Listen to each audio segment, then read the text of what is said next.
और वैसे ही और अनुसुईया के पास जाकर के हाथ जोड़ करके प्रार्थना करते हैं, हे देवी आप महान हैं, भारत की नारी हैं, और हमने जो भी किया हम आपसे क्षमा चाहती हैं, हमारे पति हैं उन्हें वापस दे दीजिए। वाह क्या भारत की नारी हो। अरे क्या ब्रह्मा विष्णु महेश के पत्नियों को भी क्षमा मांगने को विवश कर दिया। यह है भारत के नारी का गौरव। और उन्होंने को भी ब्रह्मा विष्णु महेश की पत्नी को भी क्षमा मांगने के लिए विवश कर दिया। ये है दिमाग, ये है तीव्र बुद्धि, और ये है भारत सनातन का संस्कार।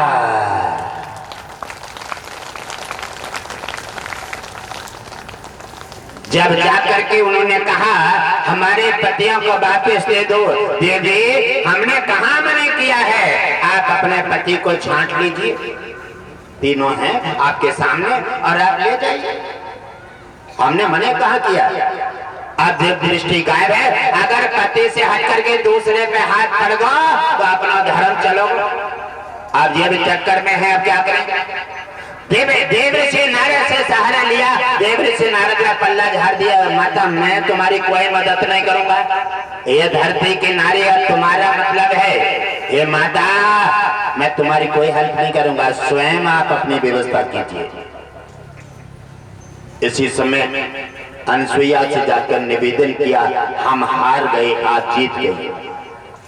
हकीकत में भारत में आदर्श नारी है और पतिव्रता है, जो हमको भी हरा करके उन्होंने अपना एक धर्म का खंभा भारत में गाड़ दिया है। हम हार गए आप जीत गई, और आप हम हार से क्षमा मांग करके हम अपने पतियों की भीख चाहते हैं।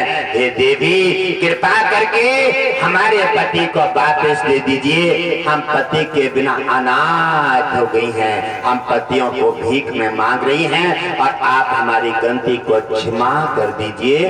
देवी ने भारत की नारी ने प्रसन्न चित्त होकर के और पति का ध्यान किया और पति को फिर से उनके ब्रह्मा विष्णु महेश के रूप में वापस कर दिया।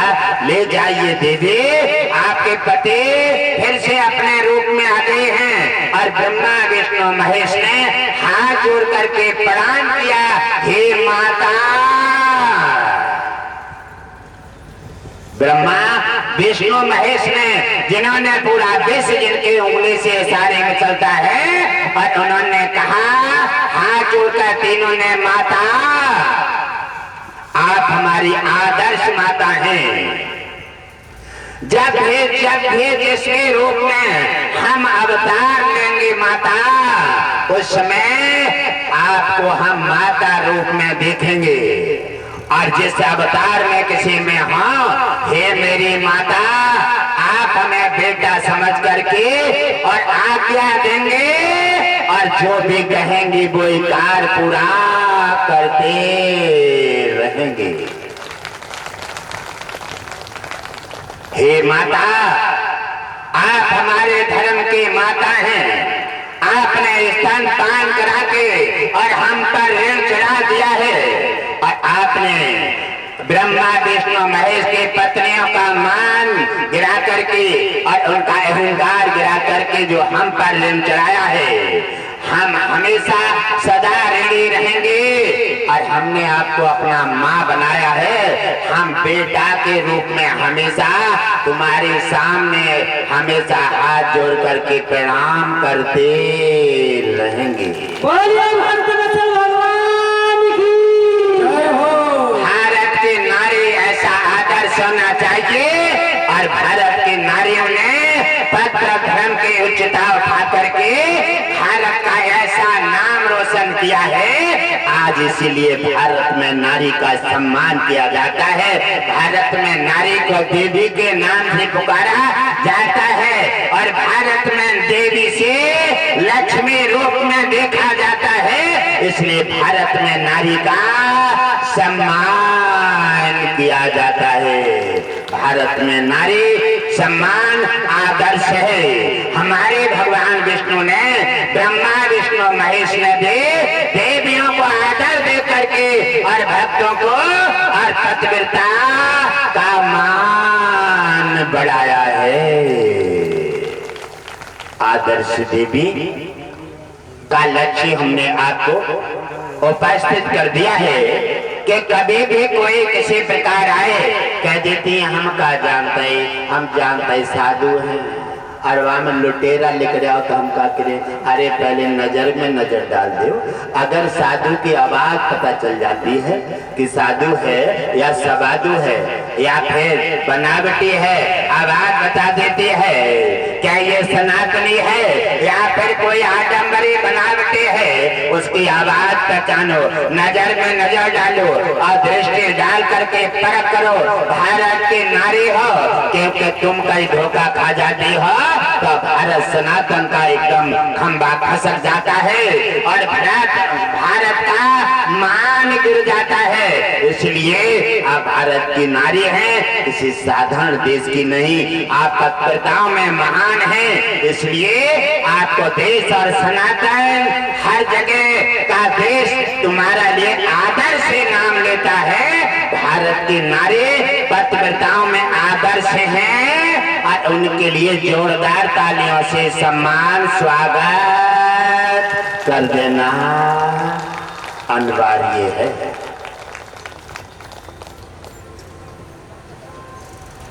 हे मेरे प्रिय परिवारजनों, हर व्यक्ति कर्म से ही उत्तम होता है।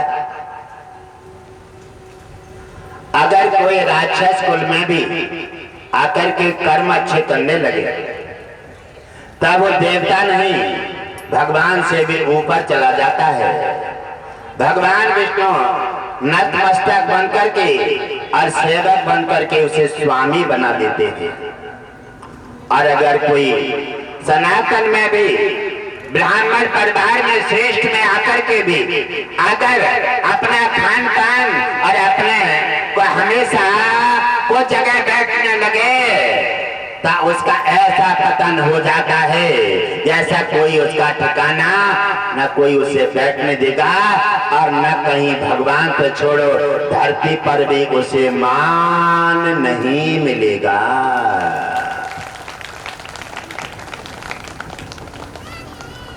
मान मिलता है हमेशा अच्छे आचार विचार, अच्छे खान पान से और अच्छे कारनामा से। अगर हम अच्छे विचार, अच्छे हमारे पास सिद्धांत नहीं है तो हमारा सब कुछ बिगड़ जाएगा।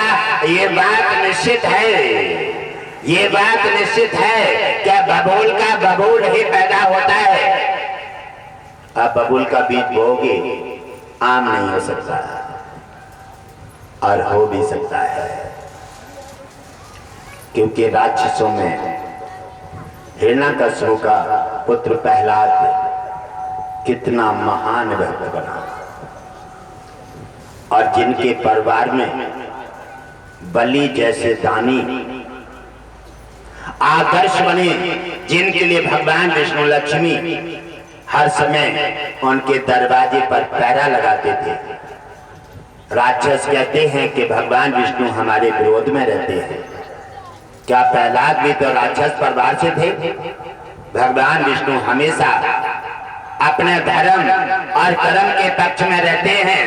जो धर्म से भटक जाता है, कर्म जिसका बिगड़ जाता है, भगवान विष्णु उसके विरोध में आकर के उसका सफाया करके उसको खत्म कर देते हैं। भगवान विष्णु दयाशील हैं और भगवान विष्णु साधु संत ब्राह्मण और धर्म के रखवाले हैं, जिसका अपनी दृष्टि से धर्म को रखा करके धर्म की सहायता करके कल्याण कर देते हैं। हे मेरे प्रिय परिवारजनों, एक नगर में एक स्त्री और पुरुष रहते थे। देवी जो थे बड़े आचार विचार और बड़े धार्मिक विचारों की थी।